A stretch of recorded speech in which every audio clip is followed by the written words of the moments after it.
Greetings and salutations. I'm Christopher Platt, reporting for Your Black World News with an article from the New York Times. Don't forget to subscribe to this channel and visit theblackbusinessschool.com to learn about financial literacy and how you can grow your business today.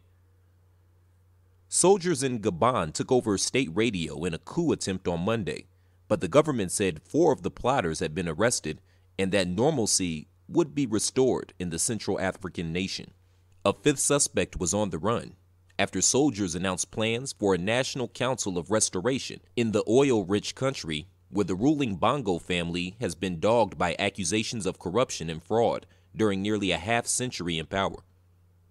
Government soldiers swarmed the streets of the capital, Libreville, guarding the national radio and TV stations, and military tanks and armed vehicles were visible, but things appeared to be returning to normal.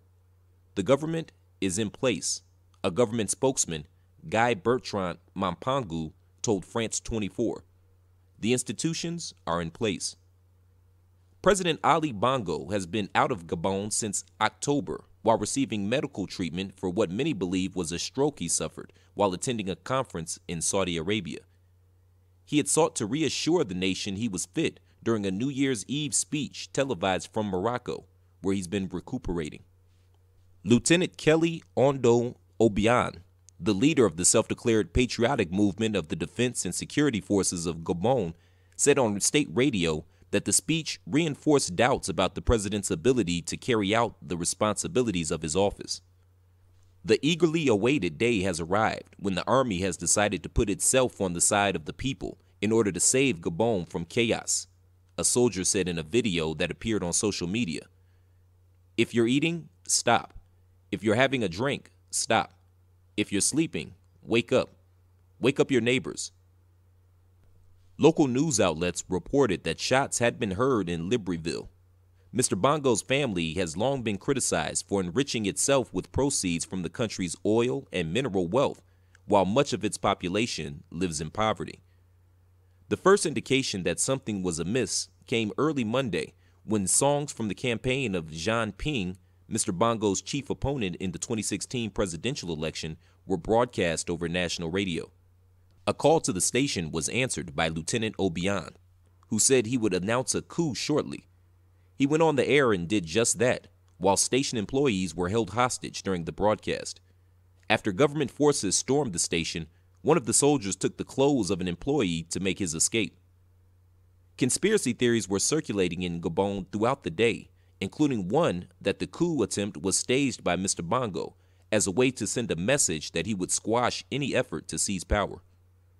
During his speech on New Year's Eve, Mr. Bongo said, quote, "It is true that I have been through a difficult period, as sometimes happens in life.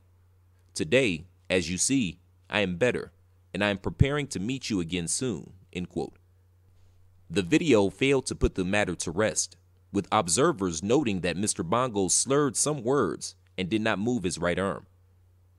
Mr. Bongo's time as president has been accompanied by criticism that he's carried out fraudulent elections, sometimes to violent ends, in hopes of hanging on to power. His father, Omar, was president for 42 years before dying in office in 2009. When Mr. Bongo was first elected to replace his father, logistical issues during an unanticipated election led to accusations of irregularities. Mr. Bongo edged out his opponent, Jean Ping, but the 2016 contest was marred by accusations that the vote counting was tainted by fraud. Protesters at the time set fire to the Parliament building, and the Presidential Guard was accused of attacking Mr. Ping's headquarters, killing 2 people and wounding several others. Yet Mr. Bongo's actions to protect his nation's relatively untouched forest, savannas, and coastlines, all teeming with wildlife, earned praise from conservationists.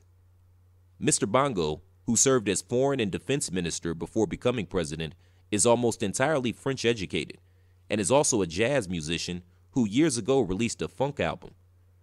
With tensions running high after recent presidential elections in the Democratic Republic of Congo, President Trump said on Friday that he had sent about 80 troops to Gabon in case the election dispute made it necessary to evacuate Americans.